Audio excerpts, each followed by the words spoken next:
sejam muito bem-vindos ao 4º episódio do podcast Saúde e Nutrição. Meu nome é Bárbara Costa, eu sou nutricionista e idealizadora desse projeto. E hoje o tema é Doenças do Homem Moderno, Ansiedade, Depressão e Estresse. Pessoal, agora eu vou apresentar para vocês os nossos patrocinadores e vou deixar algumas condições especiais para vocês. Então acompanhem eles nas redes sociais e aproveitem. Rema, cuidados com beleza e saúde. Empório Life, padaria artesanal com opções deliciosas e saudáveis. Clínica Bárbara Costa, clínica de nutrição integrativa e cuidados humanizados. Salsa Fit, refeições personalizadas de acordo com o seu protocolo nutricional. Medicalis, farmácia de manipulação com atendimento personalizado, agilidade e eficácia. Natural Life JF, loja de suplementos online de Juiz de Fora, levando saúde até a sua casa. Então eu estou aqui com a doutora Lara e a Adriana. A doutora Lara é psiquiatra com foco em medicina integrativa e ortomolecular, pós-graduada em ortomolecular e em dor crônica. E a doutora Adriana é psicanalista, especialista em nutrição, neuropsiquiatria e neuroeducação. Adriana e Lara, sejam muito bem-vindos ao podcast. É um imenso prazer aqui estar com vocês hoje, falando de um tema tão relevante. Verdade. Obrigada, Bárbara, pelo convite. É um prazer estar aqui batendo esse papo com você, com a Adriana. Um prazer para mim e espero que a gente consiga, levar informações aí relevantes para as pessoas. Com certeza. Obrigada pelo convite. Honra minha estar aqui com a doutora Lara e com você. Maravilhoso. Então vamos para o nosso bate-papo, mas antes eu queria trazer alguns conceitos. A depressão, a gente diz que é o excesso de passado, a ansiedade, o excesso de futuro e o estresse, o excesso de presente. Então vamos começar pela ansiedade, Lara. Eu queria que você falasse pra gente quais os principais sintomas de ansiedade. Pois é, esse aí é um tema bastante amplo, né? A gente poderia ficar aqui horas citando, porque cada paciente, cada pessoa manifesta a ansiedade de uma forma específica. E os sintomas da ansiedade, principalmente os que levam o paciente a procurar ajuda, são sintomas físicos. Ataque cardíaco, tontura, palpitação, falta de ar, dores de cabeça frequente, perda de foco, alterações no sono, alterações no apetite, alterações do sono e do apetite, tanto para mais quanto para menos. Agora, as alterações psíquicas, eu acho que o paciente acha que sempre dá um jeitinho e ele acaba que empurrando com a barriga, que é aquela memória ruim, mas vai melhorar, é uma fase, porque eu estou trabalhando muito, tem sempre um porquê daquilo. Quando os sintomas começam a ficar físicos, é que o paciente começa a acender o sinal amarelo e procura ajuda. Então, os principais são esses mesmo, né, Adriana? Tem algum Exatamente isso. E o que mais a gente vê é em relação ao outro. Quem é esse outro? O outro é o marido, o outro é o filho. E aí vem a queixa no consultório em relação ao outro, aos outros da vida desse paciente. Olha, eu tô chateada com meu marido porque ele fez isso. Meu filho, então é muita queixa e quando a gente vai vendo, essa queixa vai ser relacionada a uma ansiedade ou uma depressão. E eu acho que as pessoas também se confundem muito quando a gente fala de determinada sintomatologia, de várias doenças no geral. Então, hoje, por exemplo, a gente fala de alguns conceitos relacionados a eu tô com uma concentração ruim, uma memória ruim. A pessoa pensa no déficit de atenção, a gente sempre vai para essa linha da hiperatividade, mas na verdade isso pode até acontecer, mas muitas vezes como algo secundário, até provindo de uma ansiedade mesmo. Na ansiedade como pano de fundo, Exato. Dessas outras doenças aí que podem existir isoladamente, mas é muito comum que elas coexistam, que elas venham como comorbidade, ou venham simultâneo. Perfeito. Quais as causas da ansiedade, Lara? Várias também. Isso aí também é outro tema. Eu falo que ansiedade e depressão a gente poderia ficar muito tempo falando disso, mas não existe causa definida, uma causa específica, igual a gente tem de determinadas doenças, vírus tal, causa doença tal. A ansiedade não tem uma causa definida. Tem correntes que falam que a genética influencia muito e a gente vê que realmente familiares, principalmente de primeiro grau, que têm ansiedade ou depressão, o paciente ele é predisposto a ter, mais quando os pais têm irmãos, tios, ali tudo, né, os parentes de primeiro grau. Agora, causas, eu acredito, que eu falo muito com meus pacientes, a nossa vida moderna, o nosso estilo de vida atual, que tá tudo muito rápido, tá tudo muito intenso, a gente tem que dar conta de muita coisa ao mesmo tempo e a gente se cobra muito, né? É uma autocobrança muito grande, é uma cobrança externa muito grande. E aí vem a ansiedade, porque você coloca metas muito grandes, não consegue cumprir, se frustra e aí geram sintomas de ansiedade. Acho que, basicamente, a principal causa é esse nosso estilo de vida atual, que está muito conturbado. Inclusive, já tem estudos, né, mostrando que o uso de celulares, de smartphone, está aumentando em grande volume a ansiedade, né? Então, é bem legal a gente entender isso, até por uma questão comparativa, né? Então, a gente vai vendo ali, vai vendo todo mundo crescer, evoluir, e às vezes a gente não está todo dia bem, né? Não é todo dia que a gente acorda bem, não é todo dia que a gente está com o mesmo astral. Rede social é uma das coisas, né, assim, que a gente está muito dentro dela o tempo todo, a gente precisa dela muitas vezes, é uma ferramenta de trabalho, é muito útil, mas tem que saber dosar. O equilíbrio, eu acho que é fundamental para isso. Perfeito. E linkando um pouquinho sobre isso, acho que é legal a gente falar também dessa redução da serotonina, né? A causa da ansiedade especificamente, a gente sabe que não tem uma causa, como a doutora Lara falou, mas sem dúvida o que eu mais vejo na minha prática é a questão nutricional, né? Que eu já queria entrar um pouquinho nela. É importante que vocês entendam que os micronutrientes, em especial zinco, complexo B, B6, B9, B12, o magnésio, eles são cofatores na produção de neurotransmissores, né? Em especial a dopamina, a serotonina, o GABA, que são neurotransmissores relacionados. Relaxamento, prazer, felicidade. Então, muitas vezes, o que a gente recebe no nosso dia a dia de consultório é aquele paciente que tem uma alimentação extremamente desequilibrada, pobre em nutriente. Ele é cheio de deficiência nutricional também, né, Lara? Então, assim, um dos motivos de eu ter convidado a Lara foi esse, porque eu gosto muito dessa pegada dela de nutrição ortomolecular. Então, a gente recebe esse paciente com muitas deficiências nutricionais que vão atrapalhar essa produção do neurotransmissor. Então, muitas vezes, quando a gente começa, até depois nós vamos falar mais à frente, essa suplementação, a gente vê uma melhora muito bacana da sintomatologia, né? Então, essa sintomatologia, ela pode estar relacionada com esses baixos níveis de micronutrientes. Sim, e foi uma das causas que eu quis fazer a pós em ortomolecular. Porque na minha especialização de psiquiatria, algo me deixava meio encucada mesmo, né? Eu falava, poxa, por que o paciente X responde ao antidepressivo e o paciente Y não responde ao mesmo antidepressivo, né? Mesma dose, mesma patologia, por que existe essa diferença? E aí a gente foi vendo que era porque o paciente X tinha uma determinada alimentação, estilo de vida, né? E o Y não. Por exemplo, antidepressivos muito comuns que a gente usa, que são os inibidores da recaptação da serotonina, que são fluoxetina, paroxetina, sertralina, medicações comuns que muita gente usa. O que eles fazem? Eles deixam a serotonina que o nosso cérebro já produz circulante por ali, fica ali circulando entre as células. A célula não recapta a serotonina, deixa ela ali circulante. Se você não tem precursores para produzir a serotonina, qual serotonina que vai ficar ali circulante? Você não tem. Então, o antidepressivo não vai fazer efeito.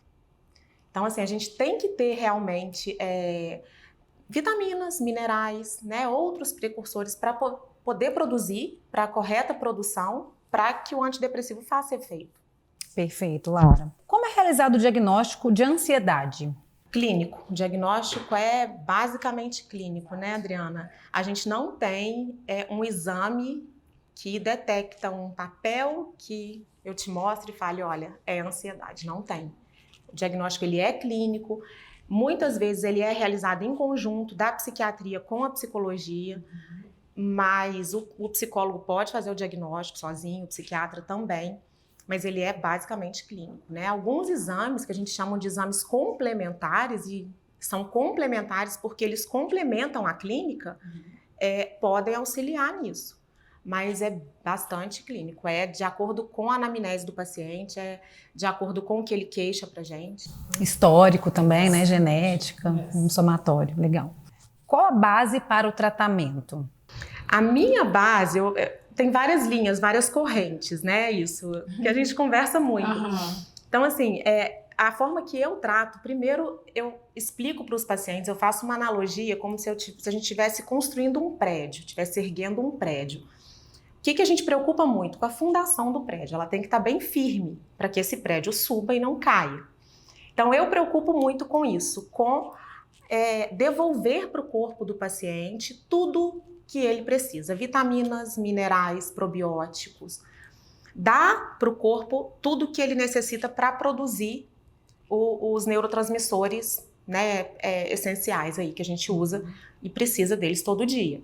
Então, o meu tratamento básico é isso, né? Claro que a gente coloca, às vezes, alguma fórmula natural, dependendo do paciente, da escolha, do quadro, da intensidade. A gente entra também com algum antidepressivo, ansiolítico, mas eu gosto de fazer uma primeira abordagem mais completa, mais ampla, para conseguir contemplar tudo mesmo. Perfeito. E o mais interessante é que a gente ensina na análise, né, na psicanálise, o paciente a identificar por que será que eu estou sentindo essa palpitação. Aconteceu um gatilho e ele começa a aprender a identificar o que engatilhou naquela hora uma palpitação, um suor, um nervosismo. Nessa identificação, ele traz essa informação e coloca num cantinho da mente. E dali ele continua. Porque enquanto ele não sabe o que engatilhou, ele cria uma euforia, uma ansiedade, porque ele até acredita que está morrendo. Ele acredita que tem algum tipo de ameaça no ambiente. E aí ele vai aprendendo na análise a identificar. Não, tá tudo certo. É uma memória que eu tive, que identifiquei alguma coisa de agora com alguma coisa do passado, e ele se acalma. Legal você falar isso, né? Que a gente percebe nos pacientes essa questão da dificuldade de perceber o que é real, exato, né, do que não é. Então, exato, as pessoas, às vezes, as pessoas ansiosas, elas veem algo, às vezes, pequeno como algo muito grandioso, isso, né? Isso, e ajudar a ele identificar, tá tudo certo, não existe perigo. Isso na crise máxima, né? Numa coisa mais tranquila e dá tempo. Tem hora que nem dá tempo. A crise é bem complicada. Para ele retornar, ele vai precisar de ajuda. Então, assim, vamos tentar resumir, assim, eu acho que quando a gente fala em tratamento, a gente está falando multiprofissional, exato, né? A gente está falando da psicologia, da psicanálise, ajudando o paciente a entender o real problema dele e identificar no próprio dia a dia dele quais são os pensamentos limitantes, né? O que está acontecendo. A psiquiatria para ajudar o paciente também farmacologicamente, se necessário, ou até mesmo essas questões de suplementação, né? Então, assim, é até legal falar isso. Quando eu pensei na Lara para poder vir aqui no podcast, quando eu pensei em psiquiatra, na verdade, eu pensei na Lara, sabe? Porque eu acompanho o trabalho dela há um tempo e ela sai muito dessa medicina convencional, né? Prescritiva, medicamentosa, para uma medicina mais integrativa, uma medicina que pensa realmente no paciente como um todo.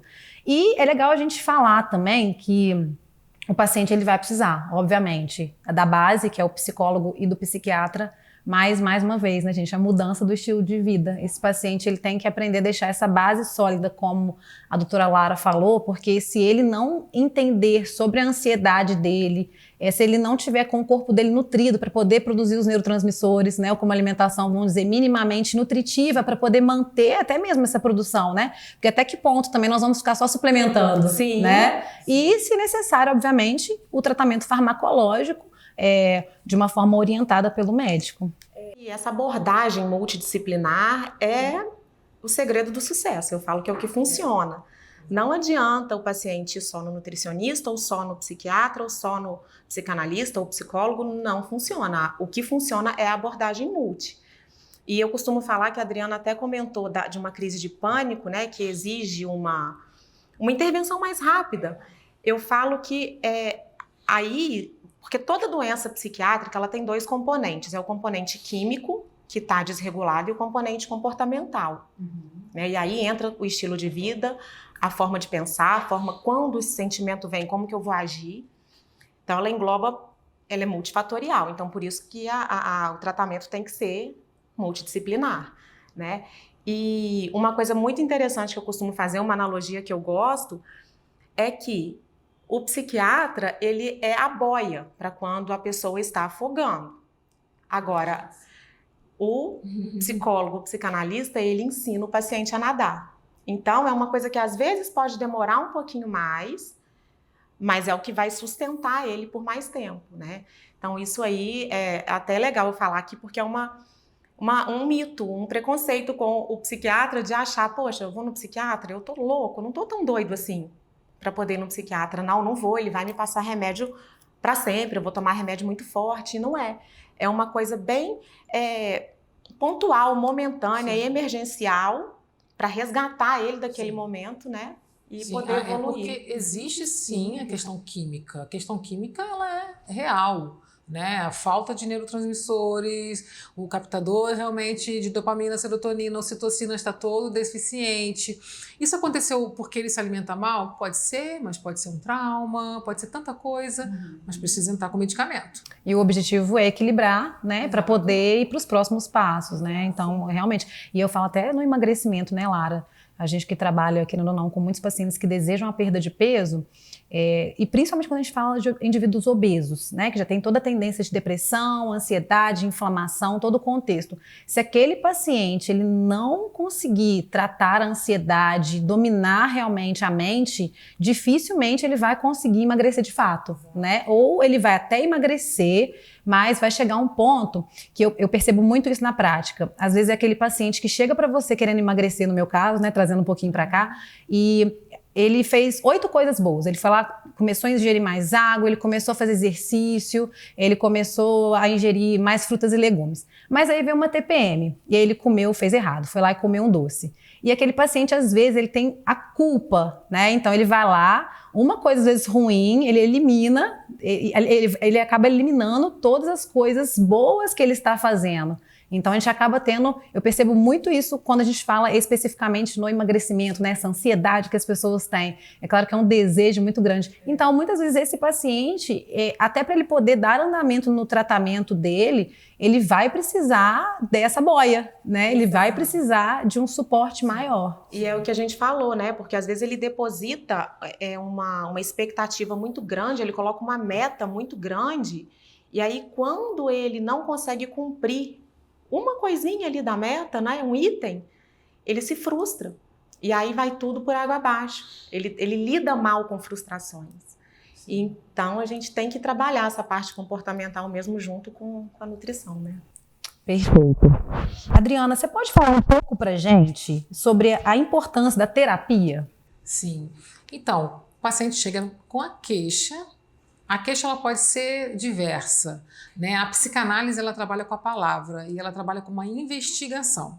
Então o paciente ele chega todo tenso, acreditando que ele precisa seguir um script na história. E eu falo assim, não siga script, fala o que vier na cabeça.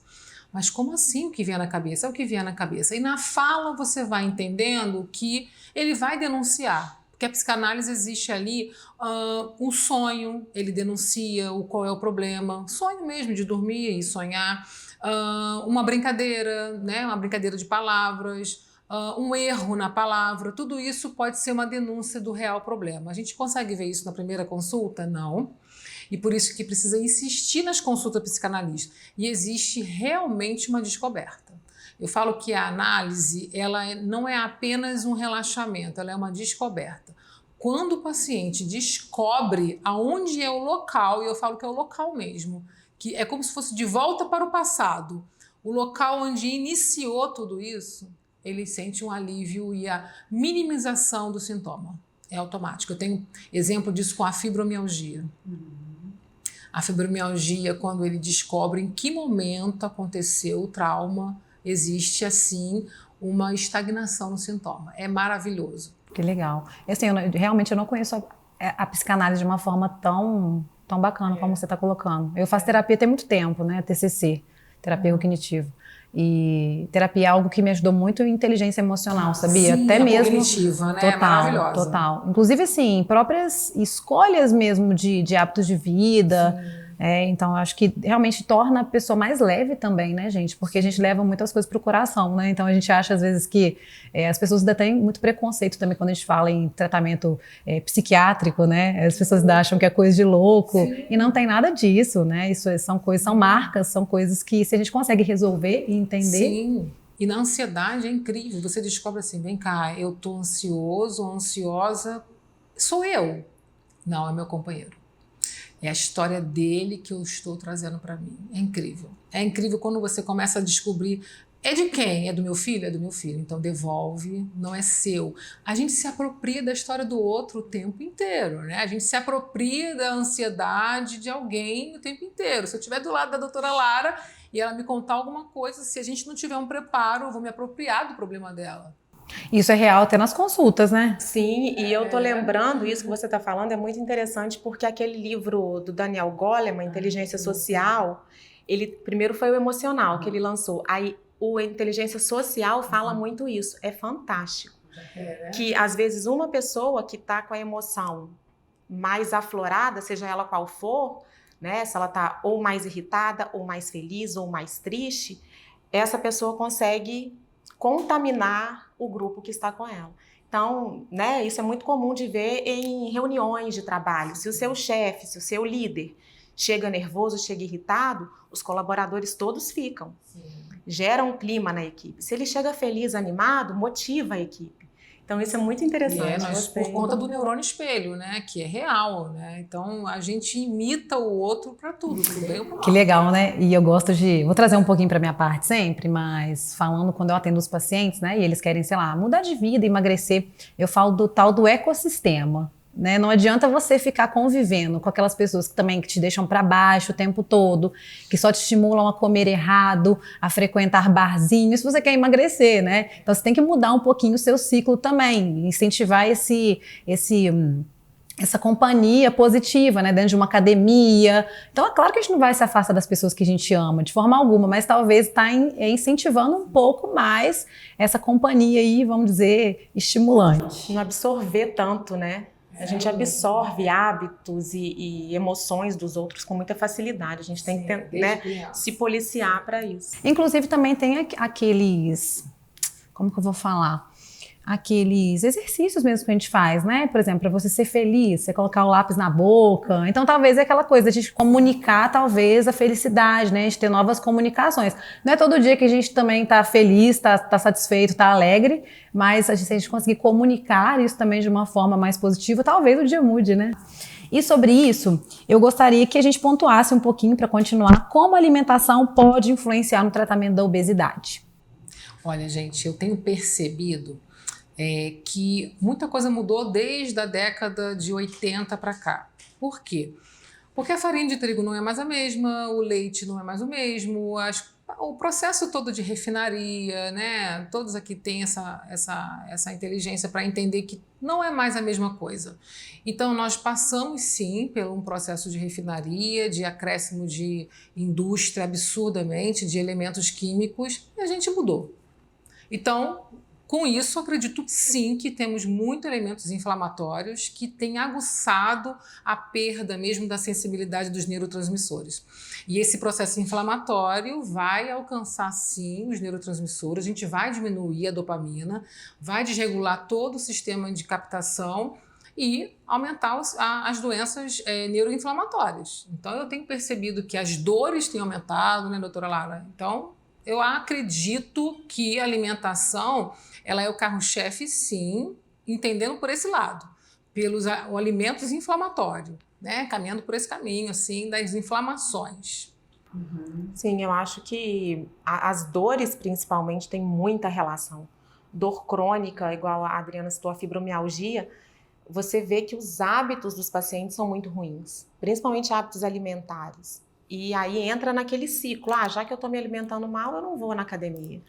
Já que eu não vou na academia, eu não vou fazer isso. E vira um ciclo vicioso, né, negativo, porque a pessoa vai se podando de fazer as coisas. E há correntes que já falam também que a depressão ela é uma doença inflamatória cerebral.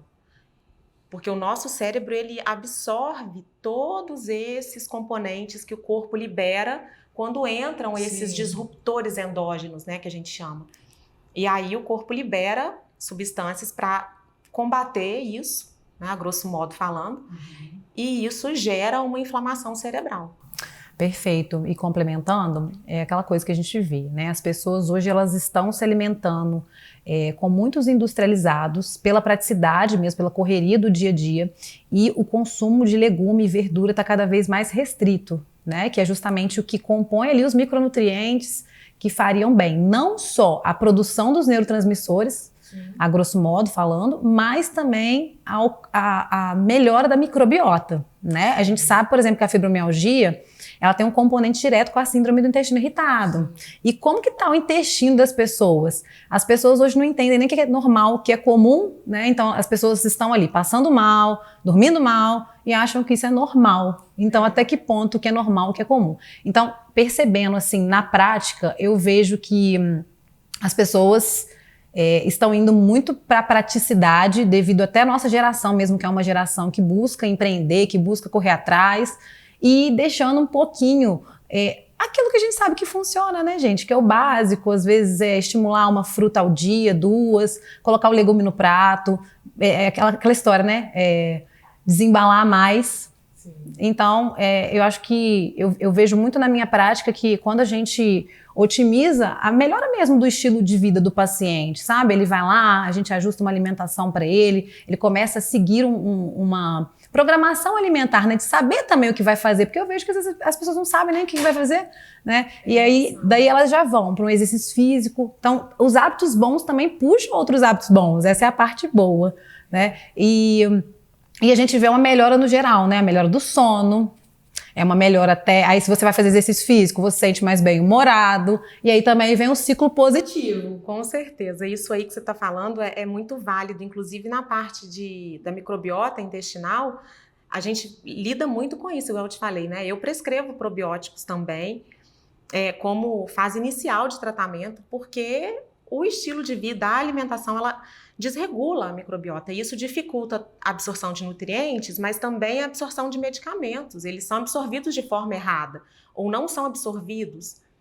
Então, isso dificulta no resultado.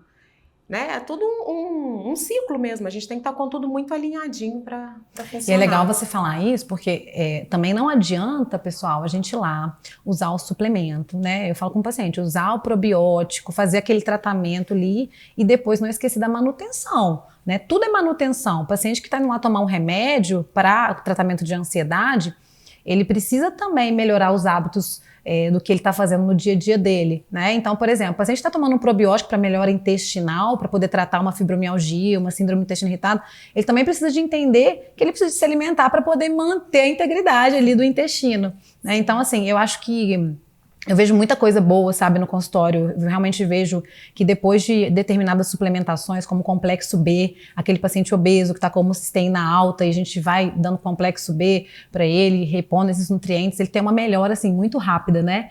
E já linkando nisso também que eu gosto de falar, a gente está falando dos neurotransmissores, mas a gente não pode esquecer da melatonina também, né? Então, os micronutrientes também, eles são importantíssimos para a produção da melatonina, que é um hormônio, mas que faz o quê? A gente dormir, a gente descansar. Então, mais uma vez, né, os nossos micronutrientes, o que está na natureza para a gente, contribuindo com o nosso equilíbrio. E eu gosto muito de explicar, eu tenho, né, os pacientes que têm problemas com sono, ou hipersonia ou insônia, eu explico muito isso do ritmo circadiano, né? O ciclo circadiano dele está desregulado. E aí, o que a gente tem que fazer? Porque é sempre uma balança, né? O cortisol com a melatonina. Quando o cortisol está muito aumentado, a melatonina está baixa. Quando a melatonina está baixa, o cortisol está muito alto. A gente nunca vai ter os dois muito altos, nunca vamos ter os dois muito baixos. Então, quando o paciente está com um problema para dormir, uma insônia, que é o mais frequente, geralmente o cortisol está muito alto, que é o hormônio do estresse. E por que está muito alto? Por que continua sendo liberado, mesmo ao anoitecer ou entardecer? Celular, televisão, computador. O cérebro, quando vê luz, ele entende que está de dia ainda. Né? Ele não entende que está na hora de virar a chavinha e começar a produzir a melatonina. Que a gente chega em casa, a gente acende a luz, a gente liga a televisão, ou fica no notebook, fica no celular. E aquela luz estimula o cérebro a continuar produzindo cortisol e com isso inibe a produção de melatonina. Perfeito. E também, né, essa questão das redes sociais, né, gente? Excesso dopaminérgico o tempo todo. Então, você demora a desligar, né? Então, principalmente as pessoas, às vezes as pessoas que são autônomas, chegam em casa e começam a pensar nas coisas, né? Aí eu falo, gente, coloca o bloquinho do lado da cama e vai anotando o pensamento, vai tentando excluir um pouquinho ali.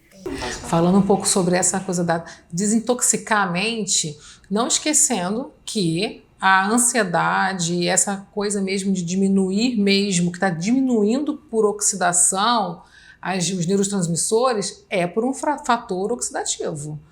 A gente oxida muito, tanto é que tem a monamina oxidativa, que ela fica extremamente alta, né, e os neurotransmissores abaixam. Então, como é que eu faço? Eu preciso entender que eu estou envelhecendo.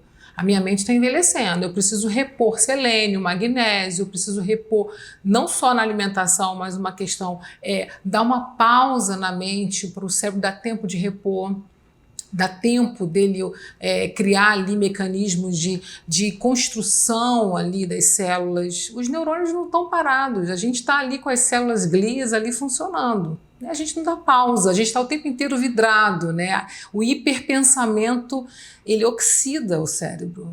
É hiperpensante, tudo tá o hiper hoje, né? Hiperativo, hiperinformações, a gente faz 300 coisas ao mesmo tempo, né? A gente lê um livro e depois começa a seguir na rede social várias informações, então, quer dizer, tudo é hiper e isso oxida tudo. E eu não sei se vocês têm essa sensação, mas às vezes estou no Instagram, o Instagram me cansa de tanta informação, eu fico cansada. Aí eu falo assim, caramba, eu já vi roupa, já vi, sei lá, já vi várias coisas aqui, já vi nutricionista, já vi médico, eu fico cansada.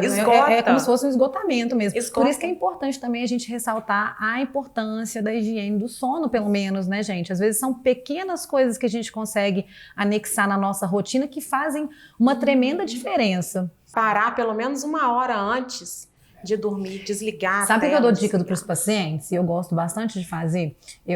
Toda semana eu planejo, né? Pego meu planner e eu planejo a minha semana, com o meu trabalho, meu exercício físico. E aí, sempre que eu tenho uma pendência, eu anoto. Porque depois de uma certa idade, né, gente, a gente tem muita coisa para poder resolver. Então, algumas coisas vão ficar pendentes mesmo. Aí eu tento anotar. E aí, no dia anterior, eu passo o meu dia na minha cabeça e anoto qual pendência eu vou resolver. Então, só de já passar ali, entender como vai ser o meu dia, para mim já fica bem mais leve. E eu tenho aquela concepção, né? Não vou resolver nada no sono. Então, o sono tem que ser de qualidade, né? Tem que dormir bem para outro dia ser um dia produtivo e a gente conseguir trabalhar bem, ficar bem. E essa coisa do planner é muito legal, porque essa é uma dica que eu dou para os pacientes. Tira da cabeça e passa para o papel. Eu sou muito do papel, total. Eu também. Sou zero tecnológica. Eu sou muito papel e caneta. Claro, uso celular, uso notebook, né? E algo que eu aprendi na terapia também foi a questão do diário. Eu faço diário hoje, falando um pouco dos sentimentos, como que eu me sinto, e aí eu volto ali e falo, opa, mais um dia bom. Ótimo. Mas isso de esvaziar o que está na cabeça e passar para o papel, tira uma carga, já ajuda a diminuir a carga, né, do esgotamento ali, ajuda a diminuir. Ajuda a organizar também, né? Onde a gente coloca o quê? Eu falo que até na dieta, assim, 80% é planejamento, gente. Depois que já tá ali, é só você executar, não tem dificuldade. Agora, assim, se você não organizar nada, não fizer nada, e querer, ai meu Deus, agora é hora do almoço, já é 1 hora, você já tá com fome, você não consegue pensar, né? Então, é assim pra tudo, né? Parece que também é tão fácil, mas eu falo que o planejamento, ele tá dentro dos pilares da saúde mental. Planejamento do dia, planejamento do que você vai comer, do que você vai fazer. O planejamento, ele precisa estar presente. Que aí você não carrega com você o pensamento daquele momento. Então, se eu atendo 5 pacientes ao dia, né, que na saúde mental, quem trabalha com sessão de análise, não pode ser 20 pacientes ao dia. Né? Você tem caso clínico, então é muito diferente a saúde mental, senão eu faço transferência para mim do problema. Então, se eu pego 5 pacientes ao dia, eu deixo o paciente dentro do setting analítico. Eu não levo para casa. Por quê? Porque eu escrevo sobre ele. E acabou. vou para casa. Depois que eu escrevi sobre ele, tá totalmente sob controle. Então, se você escrever como você colocou, é perfeito, tá escrito, tá escrito. Depois eu volto porque eu decidi voltar. E leio de novo, e estudo de novo. E é assim que a gente tem que fazer, decidir estar ali, né? Vou comer? Então agora eu vou comer. Vou pro mercado? Agora eu vou no mercado. Tá decidido. Estar presente, de fato. Exato. Isso a nutrição comportamental fala muito, né? Prestar atenção no que eu tô comendo. Isso, eu vou até entrar um pouquinho na sua área, mas é o tal do comer na frente da televisão, o comer enquanto tá no telefone. Você perde um pouco. Não presta atenção. Não presta atenção. E a gente vê paciente de compulsão alimentar, que tem a compulsão, isso é uma rotina. Eles fazem isso com frequência. O que a gente mais fala também na nutrição quando a gente trata em comportamento é do tal do mindful eating, né? Então a gente tem que realmente parar. Sempre oriento o paciente, olha, vai comer, presta atenção na comida, tira o celular de perto. Então a gente tá comendo com o celular ali, passando, o negócio, não sabe nem o que é saciedade, né? Saciedade não. Então a gente precisa de estar realmente entendendo, né? Escutando o nosso corpo, né? E compartilhando algo pessoal, assim, eu percebi, é muito engraçado, né? A gente pensar nessas coisas. Eu voltei de viagem no carnaval e estava tudo em dia, né? Minha rotina da clínica, as mensagens dos pacientes, protocolo, tudo em dia. E aí eu voltei, eu tive uma semana tão boa, assim, sabe? Eu falei, ai, que maravilha, tá tudo em dia, eu tô conseguindo fazer tudo que eu preciso. Só que aí vem aquelas questões do dia a dia, né? A correria, aí você atende um paciente, aí você tem um imprevisto, aí você tem que alocar de novo o seu tempo, e aí vai vindo a pressão, né? Então, assim, eu estou sempre fazendo a minha terapia, obviamente, e sempre atenta ao que pode ser feito para poder melhorar. Né? Então, assim, isso é legal a gente também falar, né? Às vezes eu pergunto pro paciente assim, eu falo, olha, você é ansioso, beleza. Mas o que você está fazendo a respeito da ansiedade? Aí ele fala assim, eu tomo remédio. Eu falo, tá, mas o quê? Porque assim, o remédio, ele é um dos tratamentos, ele é um tratamento farmacológico. Mas tá, cadê você fazendo exercício? Né? Cadê você? Tem pessoas que tomam remédio e que nunca fizeram terapia. Sim. Né? E não são poucas, né? Na verdade, são muitas. Sim. Por isso que é legal o trabalho que vocês fazem dessa parceria, porque o paciente ele só se beneficia, né? E ele evolui muito mais rápido no tratamento. É igual eu falo, tratamento de obesidade. Eu não consigo fazer tratamento de obesidade sozinha. Muitas vezes, eu preciso do terapeuta, eu preciso da medicina junto comigo para poder ajudar, muitas vezes, medicar o paciente. Então, muitas vezes a gente é um profissional que precisa dos outros profissionais o tempo todo. Um ambulatório de dor, por exemplo, né, já que a gente está falando de multidisciplinaridade, um ambulatório de dor, ele é composto por um nutricionista, um fisioterapeuta, um psicólogo, um psiquiatra, muitas vezes um enfermeiro, né, para tomar conta ali de tudo, enfim, é uma equipe realmente para cuidar de um paciente. E é legal a gente falar isso também, né? Quando o paciente entra nesse jogo para tratar e ganhar, se ele tiver todo o suporte dos profissionais que devem estar envolvidos, o tratamento ele vai ser muito mais efetivo, ele vai ser muito mais rápido, teoricamente, né? E o paciente ele vai se sentir muito melhor, com muito mais facilidade. Tem paciente, a Adriana vai até concordar comigo, que às vezes agarra, não flui, a terapia trava. E aí, alguns psicólogos, inclusive a Adriana já me falou, Lara, eu acho que tá na hora de entrar com alguma coisinha para fluir, para continuar, né? Para evoluir na terapia. E às vezes a medicação faz isso, ela dá essa viradinha de chave. Isso já que a gente está falando de exemplo, tem um exemplo muito recente que é incrível, né? Isso é muito real na psicanálise. Por que você... Que conexão é essa que você faz? Isso é uma indagação que a gente faria, né? Numa clínica de análise.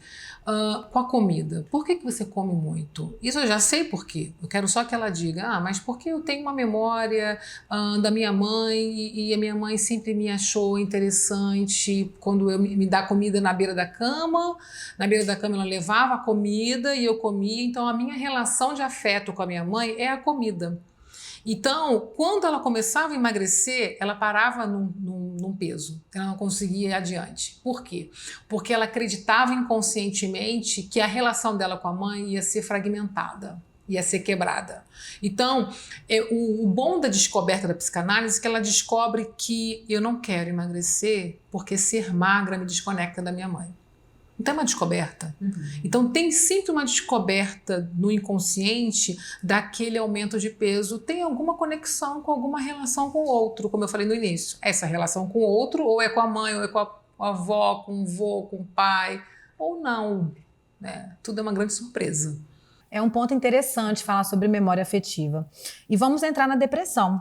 A depressão, como a doutora Lara falou, ela tem um feeling muito grande com a inflamação, né? A gente já sabe disso. Então, eu gostaria que você já contasse pra gente um pouquinho dos sintomas da depressão.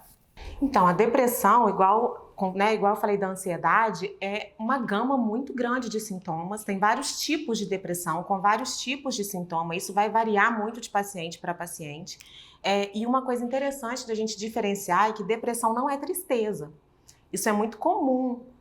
Eu estou triste, então eu estou deprimido, estou com depressão. Não, você está deprimido é uma coisa, estar triste é outra.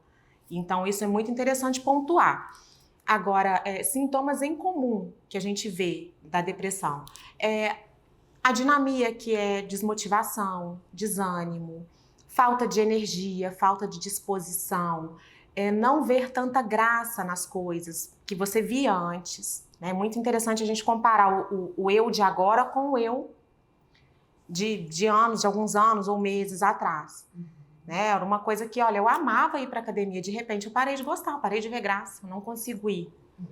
Eu adorava ir viajar, ver meus pais, não gosto mais. Então, isso tem que acender um sinal amarelo para isso. Então, mas eu acredito que a alteração de apetite, a alteração do sono também acompanha. Não é à toa que hoje a depressão e a ansiedade, elas andam de mãos dadas e o diagnóstico diferencial é muito difícil e às vezes ele nem existe, porque elas podem coexistir. Então, a gente fala muito de transtorno misto ansioso-depressivo, porque vai ter sintomas de ansiedade com sintomas de depressão junto. Uma sobreposição. Uma sobreposição. Né? Sintomas, legal.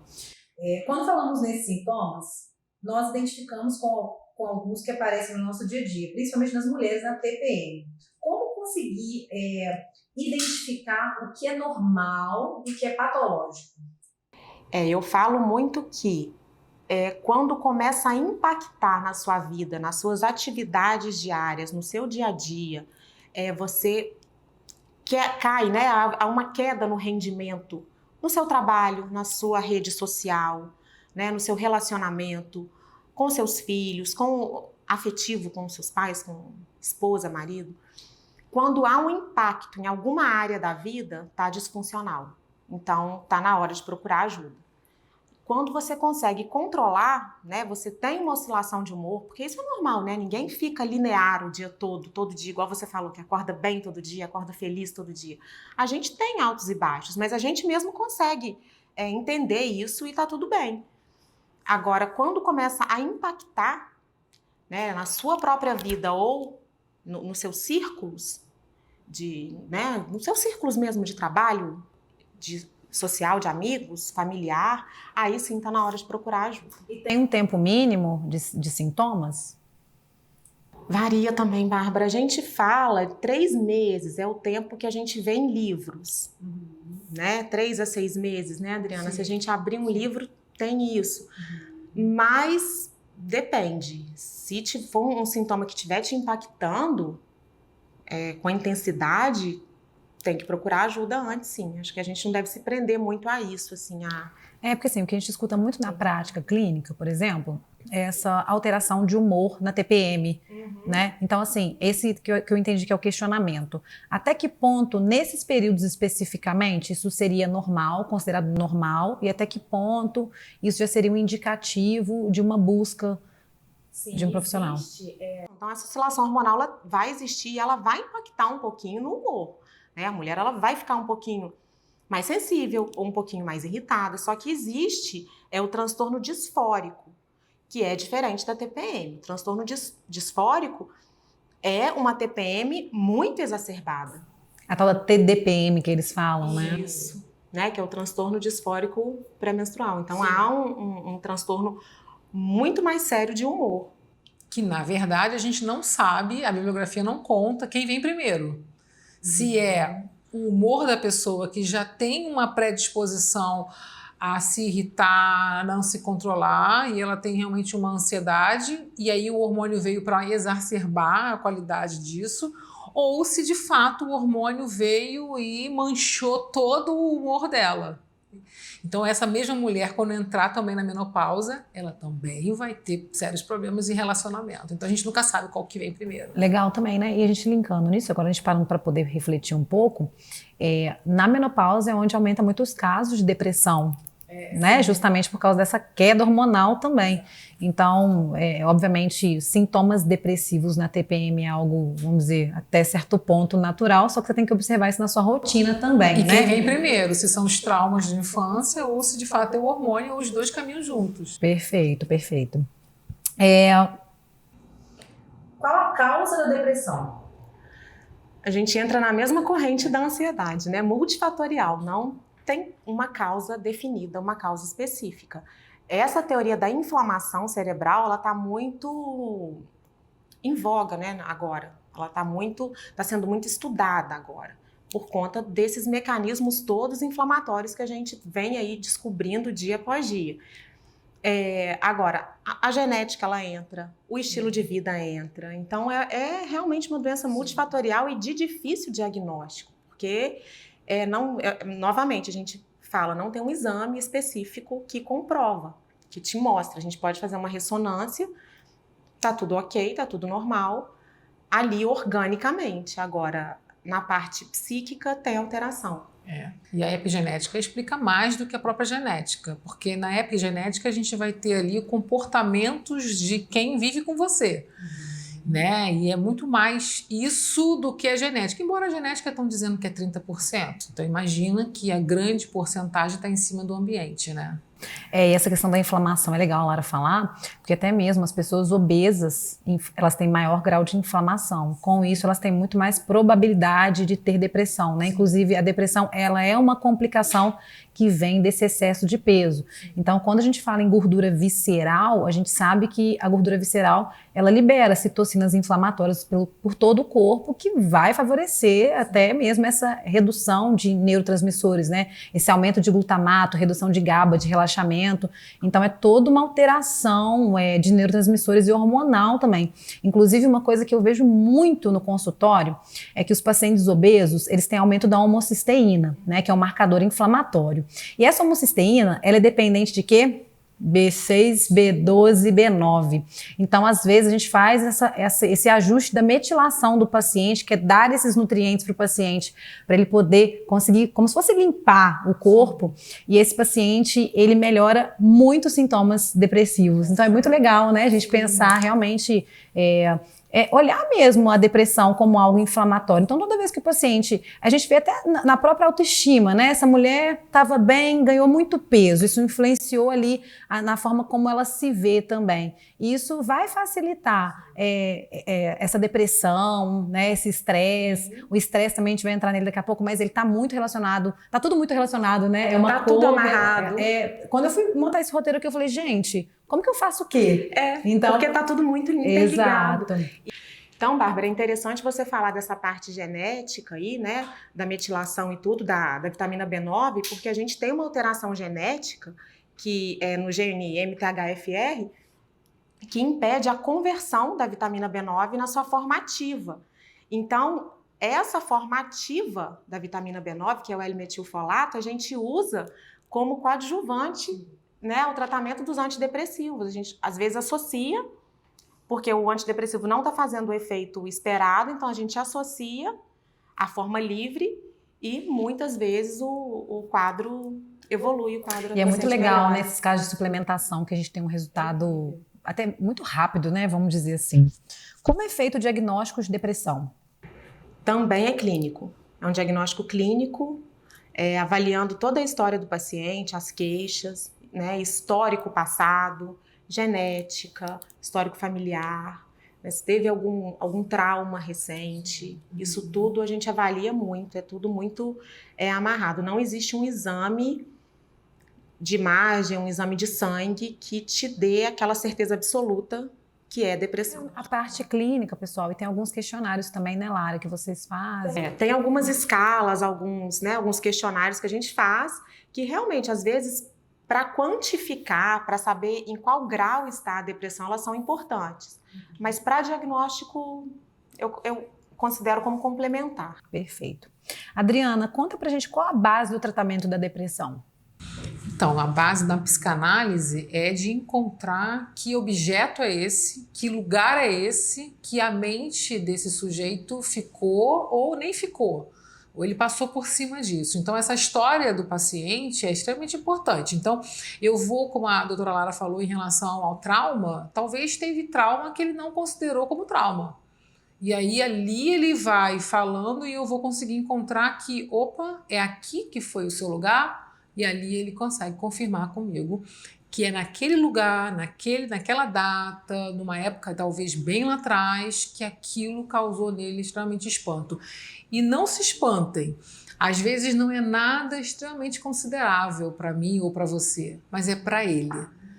Eu vou dar um exemplo, talvez uma mudança de casa quando ele era adolescente, ele hoje já tem seus 50 anos, ou o divórcio dos pais que vem se arrastando e ele disfarçou a vida inteira de que aquilo não abalou, mas que na fase adulta, eu falo que o cristal rachou lá atrás, mas ele estilhaçou com 50 anos, ou com 30, ou estilhaçou, por exemplo, na gestação do primeiro filho dessa mulher.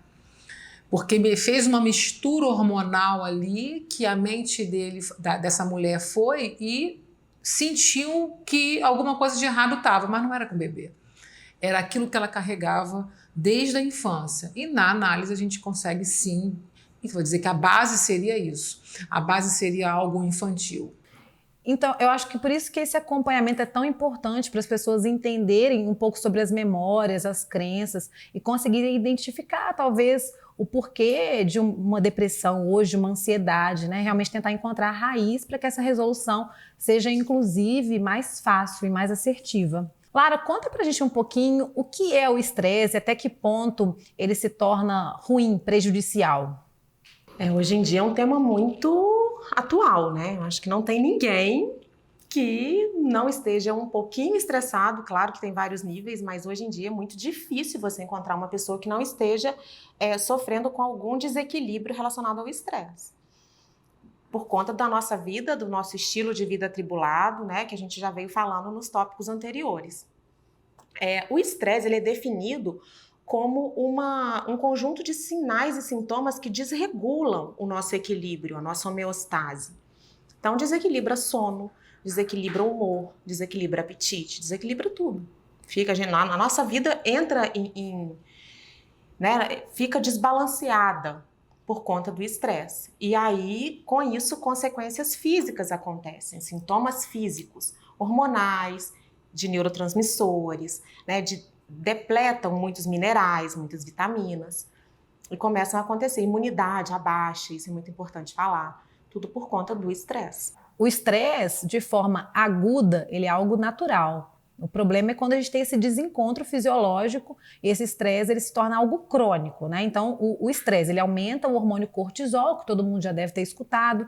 Isso aumenta as citocinas pró-inflamatórias, altera intestino, altera sono, e aí o sono desregula, altera o humor e vai virando um ciclo, né? Então, a gente tem que prestar bastante atenção no nosso corpo e nas condutas que a gente pode tomar para poder conter esse estresse, né? Eu contenho o meu no exercício físico, mas eu acho que é muito importante que a gente preste atenção para que isso não se torne crônico a ponto de, inclusive, favorecer a depressão, né, a ansiedade. A gente falou que ansiedade, depressão e estresse, eles estão muito correlacionados, por isso que é muito difícil a gente falar só de ou de só um tratamento, ou de só um suplemento, né, porque essas questões estão super interligadas. Sim, e você falou do aumento do cortisol, né, que de fato acontece no estresse, acontece também um aumento da adrenalina, uma liberação de adrenalina, né, em massa, que num estresse agudo, numa situação, né, de ameaça, o corpo tem uma reação de luta ou fuga, ou seja, uma liberação de adrenalina para a gente ou lutar com aquela ameaça ou fugir da ameaça. Tem esse nome mesmo, luta ou fuga, né? Só que num quadro de estresse crônico, a liberação de adrenalina, ela vai sendo disparada e o seu corpo fica em constante estado de alerta. Então a gente não desliga. fica o tempo todo ligado, o tempo todo pensando, o tempo todo preocupado, né? Aqueles a gente chama de síndrome do pensamento acelerado, que não existe um CID para essa síndrome, mas é uma síndrome, né, Adriana, que está muito presente no nosso dia a dia, porque cursa com hipofoco, a pessoa não foca em nada, não consegue finalizar uma atividade, já está aqui nessa, mas pensando na outra. Isso tudo por conta da descarga de adrenalina em massa, que ela não para, uma descarga contínua. Não esquece que o estresse vivido, né, de forma longa, né, por um longo período de tempo, a gente tem aí uma diminuição na memória. A memória fica totalmente prejudicada né, se você fica estressado. A gente tem o estresse pós-traumático, né, que ela afeta toda a memória, a pessoa não lembra do que aconteceu. Então, na terapia, na análise, a gente vai provocando até que ela fale assim, sim, isso aconteceu. Então, é exatamente depois do estresse pós-traumático é que ela vem perdendo a memória e talvez venha ter a depressão, porque a depressão vem depois do estresse. E uma das primeiras coisas que acontece quando esse paciente é muito estressado é o prejuízo no sono, né? Que vai desencadeando toda essa questão da memória, da rotina. E outra coisa que eu acho muito legal a gente falar é que normalmente as pessoas consomem muita cafeína também, né? E esse excesso de cafeína normalmente aumenta ainda mais esse cortisol. Então, é como a Lara falou, a gente tem esse balanço, né? Cortisol e melatonina são hormônios opostos. Então, o que a gente vê é esse cortisol começa a aumentar, principalmente durante a noite, atrapalha a pulsação de melatonina. O cortisol era para estar mais cedo, né? O cortisol, hormônio do despertar, era para estar cedinho, 8 horas da manhã no pico, e esse paciente não tem o pico, ele começa a alterar toda essa rotina. E aí, até vindo um pouquinho para o meu lado, né, que é a nutrição, o paciente não consegue aderir à dieta, porque ponto número 1 para o paciente conseguir encaixar a rotina dele é ter um sono de qualidade. Sim. O sono, ele é base, né, para tudo, para emagrecimento, para estabilização do humor, para tudo. Para fazer o exercício que vai contribuir com a memória, para tudo. O sono, para mim, ele é terapêutico. Um sono de qualidade é terapêutico, entra como medida não farmacológica, né? Um sono de qualidade. E hoje a gente escuta falar muito do burnout, né, Lara? Conta um pouquinho pra gente. O burnout, ele é um estresse relacionado ao trabalho. Então, todo burnout, ele tem uma ligação com o seu trabalho. Por mais que você ame o seu trabalho, isso não tem nada a ver. Eu estou esgotada do meu trabalho, é sinal que eu parei de gostar do que eu faço? Não tem nada a ver. O burnout é um esgotamento mental desencadeado pelo trabalho. Talvez o trabalho foi um gatilho, né? A sobrecarga, a cobrança, a autocobrança, a cobrança externa te gerou um esgotamento e aí tem que ter o trabalho no meio para ser considerado burnout. Então, isso é uma coisa que é interessante a gente falar, que as pessoas, às vezes, tô esgotada, tô cansada de tudo, é burnout. Nem sempre. Né? Se o trabalho for a causa principal, se não, é um esgotamento mesmo mental e tudo. Importante descobrir se de fato é o trabalho. Vou dar um exemplo de um paciente meu que a esposa brigava porque ele trabalhava para além e sábado e domingo o celular tocava, ele estava o tempo inteiro ativo, mas ele gostava muito do que fazia, né? Ele tinha total satisfação de tudo que ele fazia, mas a cobrança da esposa por atenção é que estressava ele. E no final das contas ele entrou num processo de burnout, de um estresse também absurdo em relação a isso, e aí ele chegou no consultório dizendo que o trabalho havia feito isso, e aí a gente descobriu que não. Descobriu que ele é louco pelo trabalho, que realmente o trabalho ajudava ele de fato, né, viver, sentir felicidade pela vida, e que a cobrança dele estar se dando muito para o trabalho é que fez ele se sentir estressado. Então os diagnósticos têm que vir junto com terapia, com sessão de análise, com psicólogo, psicanalista, para poder a gente fechar o que de fato estressou. Foi o trabalho ou foram as pessoas que querem que ele fique em casa, que dê atenção à família e que ele não quer? E como aumentou, né, o diagnóstico de burnout agora na pandemia, né, que a gente, graças a Deus, já passou, mas como aumentou, como se foi falado essa palavra burnout, como ficou, né, assim, tão comum. E os diagnósticos foram cada vez mais frequentes em consultório e pessoas famosas, a gente viu como que isso emergiu. eu falo muito que grande parte disso é porque não existia, na pandemia, todo mundo começou a trabalhar de forma remota. Todo mundo começou a trabalhar em home office. E a casa da gente não estava adaptada para o trabalho. Então, você não tinha um escritório, um consultório dentro da sua casa. Você usava a mesa da sala, a escrivaninha da sua filha, né? Era uma adaptação. E aí, aquilo ali, o seu cérebro não entendia que aquilo era trabalho. E aí, você em casa, você falava, poxa, são 11 da noite, eu esqueci de mandar aquela receita para o paciente. Deixa eu mandar de uma vez, já que eu estou em casa. Ia lá e mandava. Então, acabou que você não tinha rotina. Aí cai na nossa primeira conversa do planejamento. A gente parou de ter, né, horário de trabalho, horário de ir para casa. A gente estava em casa o tempo todo, então... E as pessoas ainda estão sofrendo disso, né? Porque muita gente ainda migrou pro home office, ainda vive isso. Eu sempre falo com o paciente, quando ele tá lá, ele fala assim, ai, Bárbara, não tem hora para acabar. Eu falo, tem sim. Vamos colocar. Tem sim, vamos colocar. Pelo menos uns 15 Exatamente. minutos, momento do chá. Porque eu sei que as atividades que a gente faz, às vezes a gente tá muito envolvido nelas e a gente acaba continuando, né, fazendo ali, mas a gente também, se a gente quer saúde, a gente tem que olhar para dentro da gente, né, a gente tem que ter tempo para poder fazer isso também. Inclusive tem, né, até no computador tem programas que a gente pode instalar, que eles colocam pausas. O computador mesmo, ele abre uma pausa.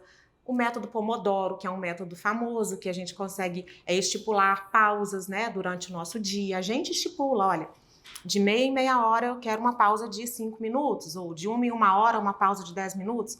É você planejar. Sim. Então, isso tudo entra como prevenção. E né? negociar. Negociar com quem está junto de você. Negociar em que sentido? Olha, 8 horas eu sou exclusivo do meu trabalho. Eu estou aqui dentro, mas eu não vou dar atenção à família. Eu estou aqui, mas estou trabalhando. Exatamente. É negociação. De que maneira essas doenças e alterações podem atrapalhar a qualidade de vida do paciente? Eu acho que em todos os âmbitos que eu falei, né? Âmbito profissional, queda de rendimento, queda de produtividade, por conta da queda da memória, a memória vai ficando ruim, a disposição vai caindo, o humor vai ficando ruim, então as relações interpessoais vão ficando prejudicadas. Isso, consequentemente, em casa também, né, com seu cônjuge, com seu filho, seus pais. Acho que há um impacto em todos os âmbitos. Não tem como a gente falar assim, nossa, só no trabalho que tá ruim, em casa tá ótimo, com os meus amigos tá ótimo. Geralmente isso respinga em outras áreas. Então, daí a importância da saúde mental. Eu falo que a saúde mental é tão importante que ela, quando ela não está em equilíbrio, ela acaba atrapalhando todas as áreas, todos os aspectos da vida. Afeta a empatia também, né? Eu acho que é uma das coisas, porque você fica extremamente mais preocupado com você que com qualquer outra pessoa. Então, a empatia, que é aquela preocupação se o seu filho está bem, se a sua esposa está bem, se seu amigo precisa de ajuda, isso é o que menos vai interessar para você, porque você passa a viver um momento extremamente egoísta. É só você que interessa naquele momento de dor. Né? Então isso é muito sério. E até a perda mesmo de prazer pelas coisas simples, né? Sim. Porque em um mundo tão acelerado, onde tem espaço para essas coisas. Quais condutas podem favorecer o paciente a melhorar o seu prognóstico hoje? Então, eu gosto muito dessas dicas práticas, sabe? Pensando que saúde mental é um tema muito bacana, né? E como eu concordo plenamente com o que você falou, eu acho que assim, a saúde mental, ela está no topo. Se a saúde mental não está bem, todo o resto também não tá, né? Porque o seu físico ele não vai estar bom, você às vezes não vai conseguir fazer exercício físico do jeito que você queria. A ansiedade, falando nesse sentido, muitas vezes ela paralisa o paciente, né? Eu, quando estou em crise de ansiedade, eu paraliso, não consigo fazer nada. Aí eu tenho que organizar a minha mente para poder voltar a agir. Então, eu acho que realmente nosso objetivo é mostrar que hoje, né? Primeiramente falando de ansiedade, 1 a cada 4 pessoas, não é isso? A estatística tem transtorno de ansiedade. Em relação à depressão, em relação a números, acho que 8 ou 9% da população brasileira tem depressão E esses casos estão aumentando gradativamente, né? Pensando que a obesidade, que está relacionada à ansiedade e à depressão, está subindo aí a cada ano cerca de 4%, né? E a proporção daqui a alguns anos, que isso vai junto, né? Seja cada vez maior, eu acho que é interessante a gente trazer esses dados também para que seja bem claro. Né? De acordo com a OMS, é um pódio que eu falo que o Brasil não se orgulha nem um pouco de ocupar, né? O Brasil é o país mais ansioso do mundo e é o terceiro país com maior índice de pessoas depressivas do mundo. Então é um dado muito alarmante para a gente poder deixar para lá, deixar para depois, né? Depois eu me cuido, depois eu vou no psicólogo, depois eu vou no psiquiatra. É uma coisa muito séria para deixar para depois. Acho que a gente tem que cuidar da gente primeiro para estar bem, para cuidar do outro. Perfeito. E aquela tal da sujeira debaixo do tapete, né, gente? Então, assim, não adianta jogar a sujeira para debaixo do tapete. Eu falo que qualquer alteração, sempre falo isso com o paciente, é um sinal, né? Qualquer coisa que você sinta está te mostrando algo. Se você está sentindo, está deixando para lá, pode ser que você se acostume, vire normal na sua vida, só que em algum momento pode virar patológico. Né? Então, pensando nisso, quais dicas práticas vocês poderiam dar para os nossos ouvintes que estão nos assistindo aí, para começar hoje, focando no hoje? Se você precisar de tratar um pouco da ansiedade ou se você perceber algum sintoma depressivo, o que você acha que é o pontapé inicial? Se priorizar, né? Eu falo que assim, isso é o principal. Olha para você. Tem que ter empatia, sim, né, Adriana? Sem perder a empatia, mas olhar para você e ver, olha, essa aqui não é a Lara que eu costumo ver no espelho. Eu tô diferente, eu perdi o interesse, tudo, deixa eu ver o que eu posso fazer para mudar. E aí a gente entra com a parte mesmo prática, né? Será que eu marco um psicólogo? Será que tá na hora de eu ir numa terapia, iniciar uma terapia? Ir num psiquiatra para pedir uma ajuda? Pedir um suporte? Essas dicas que a gente comentou também, tirar um pouco as coisas da cabeça e pôr no papel, isso é fundamental. Pausas durante o dia, uma alimentação melhor. Não espera segunda-feira para começar. Pode começar na sexta, começa sábado, não tem dia para começar, comece. Né? E é o que você falou. Comecei, e aí numa quarta-feira comi um hambúrguer. Mas já é quarta-feira, na segunda eu recomeço. Não, recomeça logo depois. Né? Não façam de um erro uma rotina. Um erro foi aquele erro pontual. Recomece de novo da forma correta. Expectativa baixa, eu falo muito isso. Não coloca metas muito grandes para serem cumpridas, porque a frustração é muito grande se você não conseguir cumprir da forma que você se propôs. Então, metas pequenas, né? São dicas assim simples, atividade física, alimentação. Eu gosto daquela ideia assim, acordou, levantou. Não fique com o olhar estático, porque é aquela coisa, quando a gente acorda, a gente fica olhando para o teto, às vezes pega o celular e fica vagando, já foi 30 minutos, já foi quase uma hora deitado. Isso é extremamente desestimulante para o cérebro. O cérebro, ele fica numa regressão, ele vai para o passado, ele nunca vai para o futuro. Eu falo assim, repara só, quando você acorda, o teu cérebro está onde? No passado. Então, levantou, acordou, abriu o olho, levanta.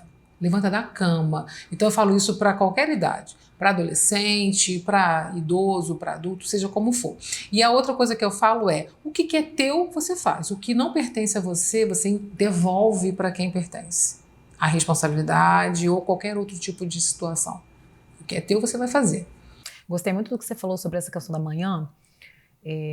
Muito cuidado, gente, com essa questão de celular. Acordou, pega celular. Não pega, não. Vai fazer alguma atividade bacana, tipo uma leitura. Eu todo dia leio meu livrinho lá de manhã, passo meu café, crio os mini prazeres ali do dia a dia, né? Acho que eu sempre gostei, depois que eu tive a Alice, eu sempre gostei de acordar um pouco mais cedo, porque eu demoro um pouco a acordar, sabe? Então eu sinto prazer em sentar ali, ficar um pouquinho em silêncio. Eu acho que essas questões da gente também, já entrando nisso, né? Entender sobre os pequenos prazeres. Por quê? Eu sempre faço essa pergunta para o paciente, principalmente quando ele tem algum desvio na alimentação, na bebida, né? Ele fala assim, Bárbara, eu amo chocolate, eu não consigo ficar sem chocolate. Eu falo assim, olha só, Mas de que você gosta? Aí o paciente fala, eu gosto de viajar, eu gosto de ver meu filho, eu gosto de brincar com meu filho, eu gosto de... Enfim, eu tenho os vários gostares, né? E aí eu falo assim, tá bom, mas o que você está fazendo que você gosta diariamente? E normalmente é o quê? É o comer, o beber, né? Então, a ansiedade, o estresse leva a gente pelos hábitos fáceis, que é o quê? Eu comi um brigadeirinho e eu fiquei satisfeito. Eu bebi uma taça de vinho. Então, as pessoas, elas estão em busca de sentimentos, prazer, felicidade. Então, todo mundo está buscando isso. Então, eu acho que um dos grandes papéis que não só a gente tem como nutricionista, mas vocês principalmente, é de incentivar o paciente em novas buscas, né? De encontrar prazeres em novas atividades. Novos hobbies mesmo. Exatamente, tipo uma leitura de livro, escutar um podcast. Eu sou muito dessa ideia, sabe? Exemplo, eu não gosto de fazer cardio. O meu cardio é só o ar livre que eu gosto, de final de semana aí. Eu arrumei um jeito de fazer cardio. O que eu fiz? Eu busquei um hábito que eu gosto, que é escutar um podcast na academia. Então, foi a forma que eu encontrei de anexar um hábito que eu tinha um pouco de dificuldade no meu dia a dia.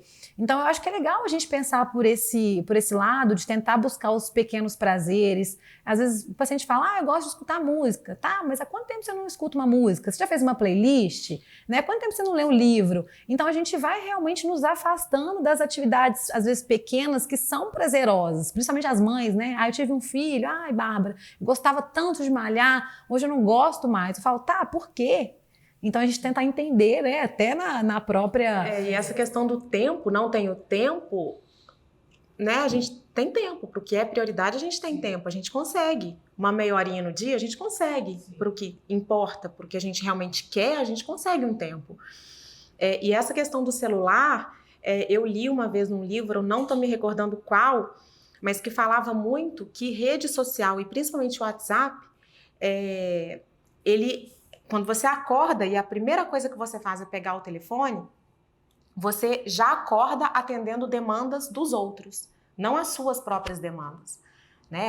Você ir fazer o seu skincare, passar seu creme no rosto, ou ler um livro, ou ir fazer o seu café e tomar o seu café da manhã, não. Você já acorda atendendo demandas de terceiros. Então, você vai se deixando de lado, e aí quando você vê, já passou a hora, você não faz nada do que é seu, e você entra no modo automático ali do dia e pronto. Então, isso é muito prejudicial, né? Perfeito. E tem a ressignificação também, né, gente? Então, por exemplo, as pessoas ansiosas, elas querem tudo para ontem, né? Elas querem ir no nutricionista, por exemplo, ou ir na terapia e resolver o problema.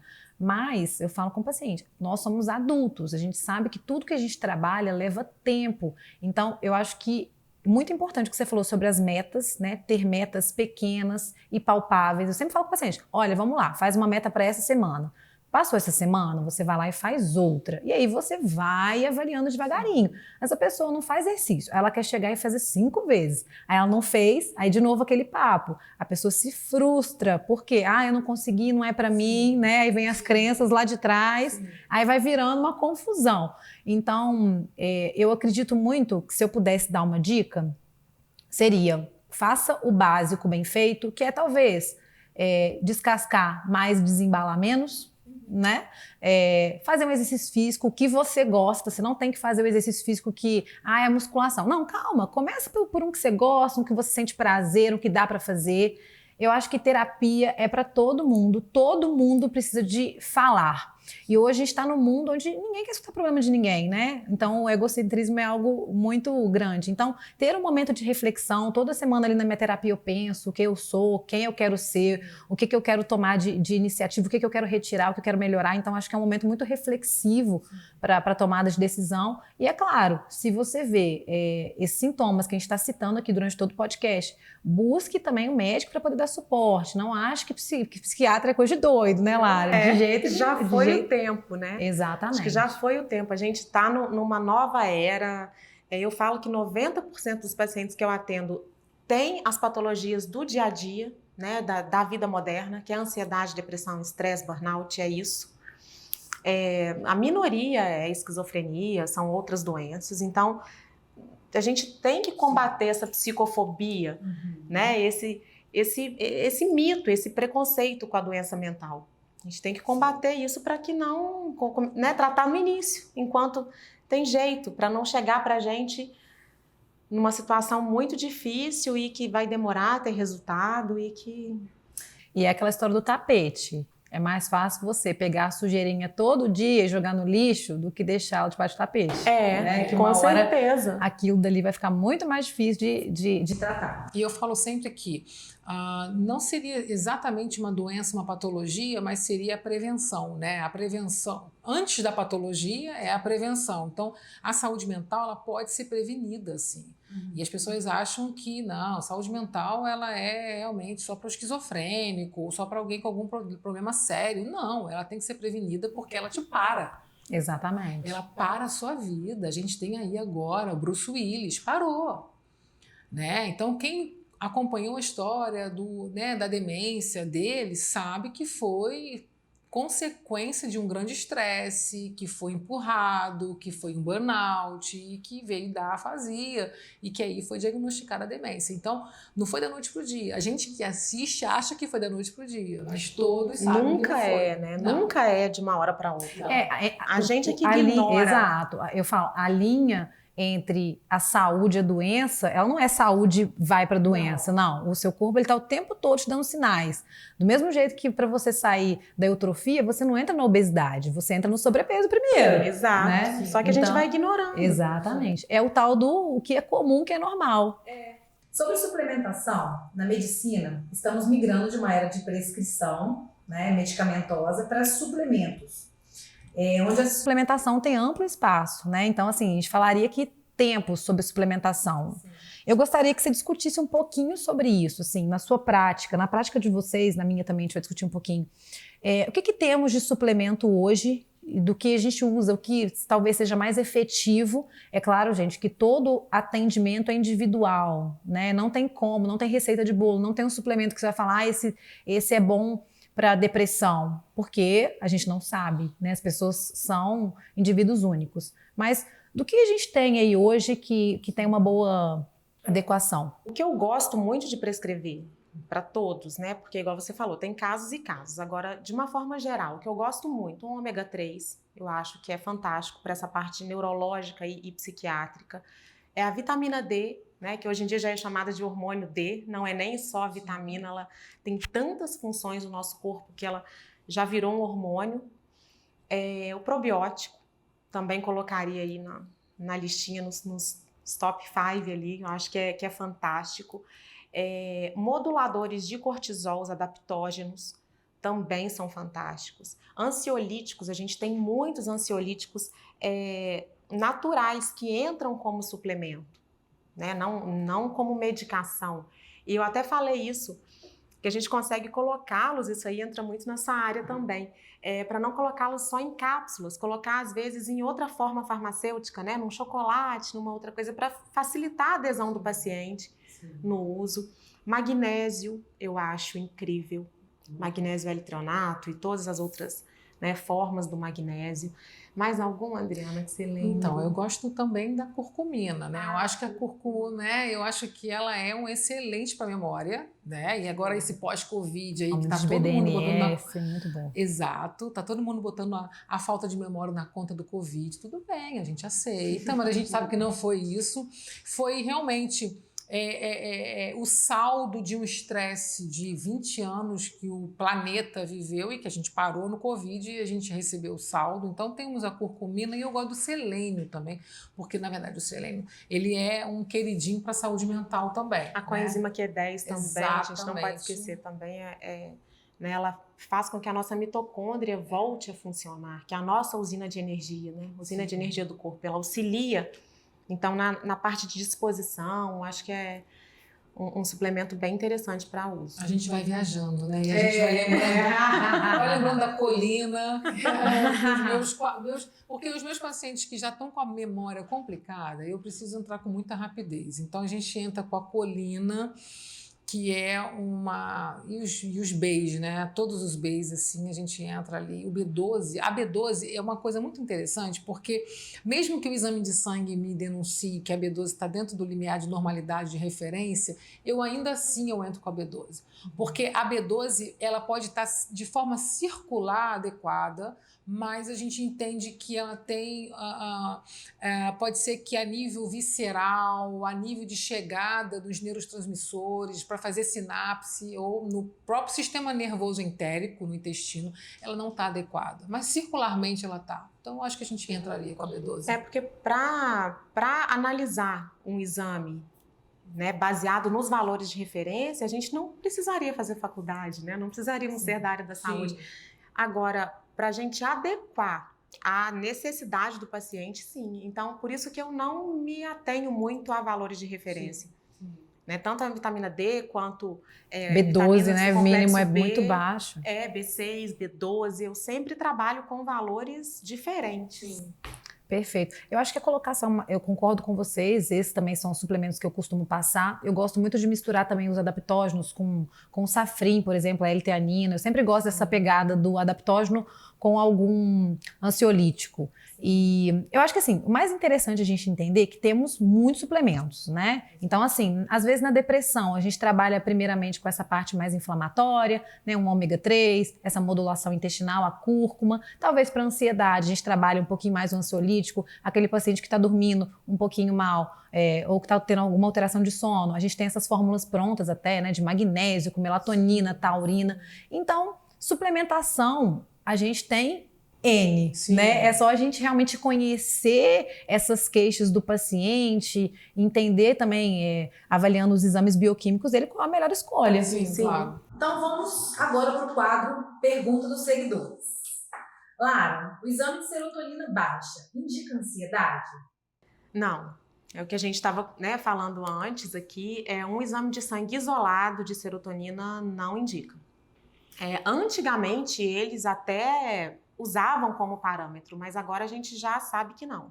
Então, porque a serotonina, uma outra função dela é a motilidade intestinal. Então, talvez aquele valor que você vai dosar no sangue e se tiver baixa, não significa uma ansiedade, uma depressão. Pode impactar na sua motilidade intestinal, na secreção de ali hormônios gástricos, mas não da parte cerebral. Perfeito. Como diferenciar ansiedade normal de doença? A gente falou um pouquinho sobre isso, né? Isso, diferenciar o normal do patológico é muito relacionado ao impacto que ela está causando na sua vida. Se está causando impacto em várias áreas, atrapalhando produtividade, atrapalhando em relação interpessoal, isso aí já é um motivo para você acender um alerta. Perfeito. Como diferenciar sintomas de transtorno de ansiedade generalizada e de depressão? A gente também falou um pouquinho disso, mas acho que é legal a gente responder. Mas tem que tomar cuidado, até porque pode ser que uma ansiedade generalizada leve a depressão. Também, né? Então, Exato. Um descarta o outro. Exatamente, por conta, né, do sempre alerta que a gente falou. O TAG, que é o transtorno de ansiedade generalizada, ele deixa o paciente em alerta o tempo todo. Sim. E isso é extremamente exaustivo para o cérebro. E isso pode causar uma depressão. Perfeito. O uso de suplementos pré-treino em pessoas ansiosas faz mal?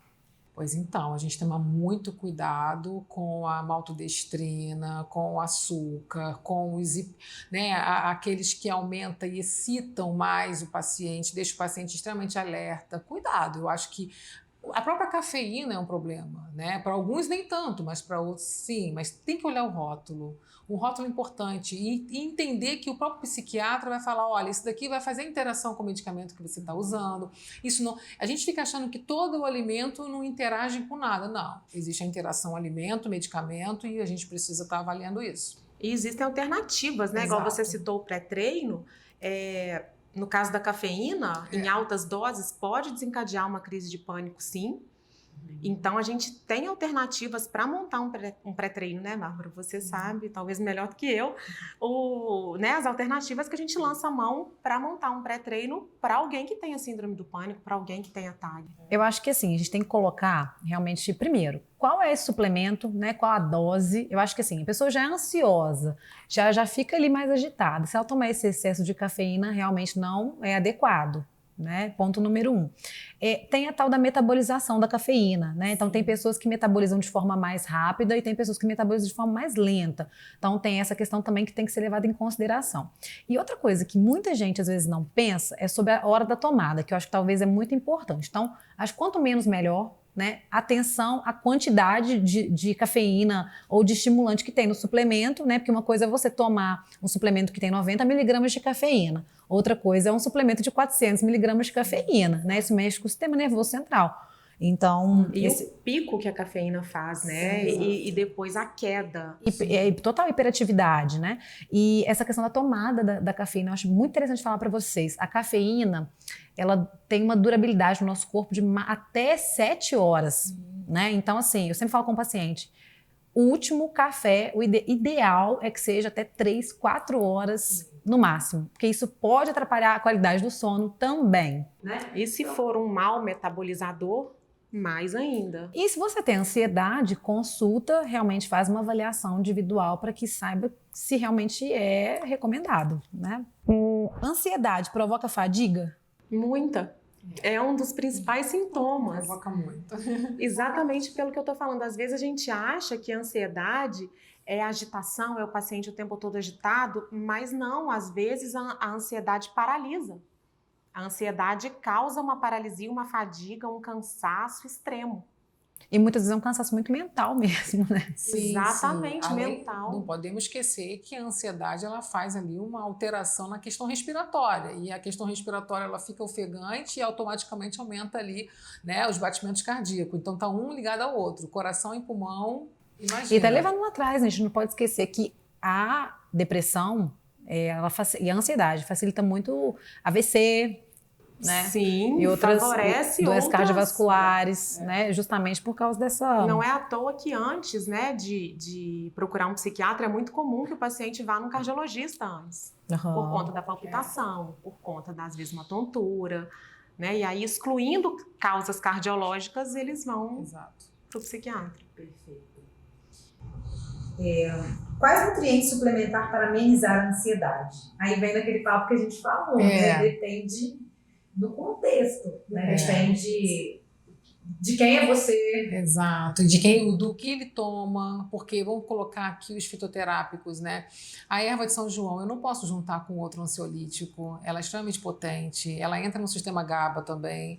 Então, tem a passiflora super inocente, não, ela também é um potente também ansiolítico. Então, depende do que ela toma. Um aminoácido, um 5-HTP, se já usa algum antidepressivo, a gente não pode. E outra coisa, o paciente inflamado, às vezes usar o triptofano não é a melhor opção. Sim, exatamente. Sim. Eu acho que a gente tem que realmente, assim, tá com dúvida?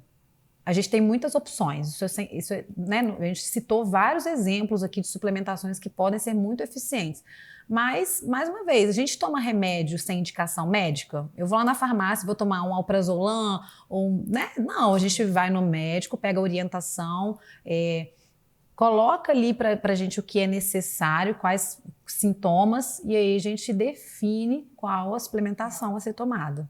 Qual o papel da alimentação no tratamento da ansiedade, depressão? Isso que a gente já falou. Sim, né? Mas pode pontuar sim. A gente pode falar, então, o que a gente precisa primeiro desinflamar.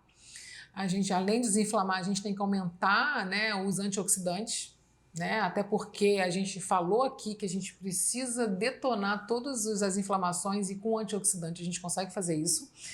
E a gente tem que procurar também aumentar os óleos monos, né? E isso a gente entendeu assim, mas por quê? Porque eu vou ter selênio ali, eu vou ter as serotoninas vão vir das castanhas, vão vir do abacate. Então, eu posso... O chocolate... Cuidado, né, com essa ideia de que chocolate aumenta a serotonina ou dopamina ou citocina, porque tem vários tipos de chocolate, tem ao leite super açucarado, então a gente precisa entender que o melhor seria 100%, mas quem é que usa, né? Quem é que usa 100%? Então a gente tem que entender que pode sim aumentar, né, a serotonina, a alegria com a alimentação, tirando os açúcares, né, aumentando os alimentos antioxidantes. Gostei muito da sua colocação, que é legal a gente falar também que as pessoas elas consomem poucos antioxidantes. Então, muitas vezes, elas se beneficiam muito da suplementação, né, de selênio ou de outros antioxidantes, cúrcuma, resveratrol. Então, a gente tem muito efeito nesse sentido, principalmente até para depressão, como a gente falou, né, que é uma doença muito inflamatória. E consomem pouco, talvez por desconhecimento, né? O que é antioxidante? Qual alimento que é antioxidante? Né? Talvez para a gente seja óbvio, mas para a população em geral não. Então é interessante a gente pontuar, né? O que são igual as frutas vermelhas, tem um potencial muito grande antioxidante. Então, né? Tem as castanhas, tudo tem. Pensar né, no Brasil, né? A gente está em épocas o quê? A gente está entrando no outono, né? O que eu tenho ali, né? A gente tem a laranja dá o ano inteiro. Ela é melhor no verão, mas ela dá o ano inteiro. Pensando no Brasil, né? A gente tem ali ainda, temos alguns tipos de goiaba, né? Então, é uma fruta vermelha, se a gente escolhe a goiaba vermelha. Então, a gente tem a banana o ano inteiro, né? Não, a banana a gente tem o ano inteiro. Então, quer dizer, a gente pensando em frutas, né? E frutas que não são tão... não precisa ser frutas importadas, a gente tem muitas, né? A gente tem muita opção. Muita opção, realmente. E quando o paciente tem ansiedade, ele percebe que ele está com sintomas depressivos, quem procurar primeiro? O psiquiatra ou o psicólogo? Psiquiatra. Psiquiatra, mas eu acho que é igual aquele meme, é o verdadeiro significado de tanto faz. Né? O que importa é procurar ajuda. Procure ajuda. Se for profissional sério, ele vai te encaminhar para o outro. Eu sempre trabalho em conjunto. Sempre meus pacientes que ouvirem, eles vão se identificar. Que eu falo, tá fazendo terapia? Tá com algum psicólogo, psicanalista? Não? Então, tem que fazer. A medicação sozinha, não. Quem dera, se existisse uma pílula mágica, né, um remédio mágico. Não faz mudança comportamental. Mudança comportamental... É na fala. Você tem que falar para a gente descobrir o que é. Ou aonde está. E essa é a verdadeira manutenção, né? Então é aí que a gente vai conseguir fazer o tratamento efetivo. Sim. Muito bom. E para a gente finalizar, a última pergunta, qual o papel do canabidiol para ansiedade e depressão, Lara? O canabidiol, apesar, né, de ser uma medicação muito antiga, de 2000 anos atrás, ele ainda é uma coisa muito atual, é muito paradoxal falar do canabidiol por isso, porque as pessoas ainda confundem com droga, ainda acham que o canabidiol é maconha, ainda existe um tabu muito grande acerca disso, né? E o Brasil está muito atrasado também em relação à prescrição do canabidiol para diversas patologias. Há muitos estudos científicos que evidenciam, eu na minha prática clínica eu vejo melhora, tanto no humor, quanto no sono, quanto no equilíbrio. Né? O canabidiol ele devolve para a gente o equilíbrio. Se eu pudesse resumir o canabidiol em uma palavra, seria equilíbrio. Ele devolve a homeostase do corpo. Então colabora sim, ajuda sim, né? na ansiedade, na depressão, na modulação de neurotransmissores. Então, também é um outro assunto que a gente poderia aqui ficar falando por horas. Além das dores, né? Das dores que a depressão carrega, né? Exato. Ameniza bastante. Perfeito. Então, se a gente finalizar, eu queria saber se vocês querem deixar algum recadinho para o pessoal. Pois eu gostaria de agradecer você, né, pelo convite. Adorei. Fantástico, é um prazer para mim estar aqui, né, debatendo com vocês, duas profissionais que eu admiro tanto. Né? E queria deixar um recado para as pessoas que não tenham medo de procurar o psiquiatra, não tenham medo de procurar o psicólogo. Né? A gente não trata só os doidos, os malucos, a gente está aqui para devolver a qualidade de vida, a saúde mental de todo mundo, né? Devolver o equilíbrio e em sinergia com as outras profissões. Sim, e falar também, né, além de agradecer, né, a Bárbara, mas falar claramente de que vocês precisam falar. Falar o que sente, aonde está a sua dor, e o analista é a pessoa que vai te ouvir e pode falar o que quiser falar. Não é um local de julgamento, não é um local de análise da letra do que é dita, é um local em que a gente vai investigar. investigação. Perfeito, eu vou deixar meu pensamento aqui. Mais uma vez eu finalizo dizendo que cuidem da saúde de vocês de uma forma completa, né? A gente não trata saúde mental só com remédio, só com terapia, só com nutrição. A gente precisa dos profissionais envolvidos. Quanto mais rápido você consegue entender isso e ir se tratar, mais rápido vai ser sua melhora, né? A progressiva melhora. E mais rápido você vai conseguir realmente viver a sua vida de uma forma equilibrada. Então, cuide-se. Então, meninas, muito obrigada pela participação de vocês. Eu que agradeço. Foi um grande prazer. Maravilhoso. Até a próxima. Até a próxima.